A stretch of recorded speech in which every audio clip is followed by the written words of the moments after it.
ওবায়দুল কাদের খুনি হাসিনা পালিয়ে যাবার পর 3 মাস বাংলাদেশে অবস্থান করেছে। এর থেকে লজ্জার আমাদের জন্য কি হতে পারে?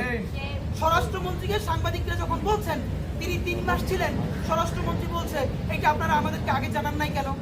তাহলে তো আপনারা যেটা যেটা জানিয়েছেন আমরা তো সেটা অ্যাকশন নিয়েছি। আমি কি বলবো বুঝি না, স্বরাষ্ট্রমন্ত্রী কি মানে উনি কি অসুস্থ? মানে স্বরাষ্ট্রমন্ত্রী যদি সাংবাদিকদের খবর পেয়ে ওবায়দুল কাদেরকে গ্রেফতার করতে যায়, ডিজিএফআই এর কাজ কি, এনএসআই এর কাজ কি, এসপি এর কাজ কি, তারপরে প্রত্যেকটা গোয়েন্দা সংস্থানের কাজ কি, ডিবির কাজ কি? তাহলে কাজ করেন না, এই অফিসার সব জায়গায় সাংবাদিকদেরকে নিয়োগ দিয়ে দেন, রাষ্ট্রচলীদেরকে সাংবাদিকদেরকে দিয়ে দেন আপনারা না পারলে। আবার হাসতেছেন, আপনি বলতেছেন আপনার তো লজ্জা হওয়া উচিত, সাংবাদিককে গিয়ে গ্রেফতার করবে। তো ওবায়দুল কাদের যদি 3 মাসে থাকতে পারে, 626 জনের যদি পুনর্বাসন দিয়ে দিতে পারেন, সরকারের তো লজ্জা হওয়া উচিত যখন তারা বিএনপির বিরুদ্ধে পুনর্বাসনের অভিযোগ তোলে।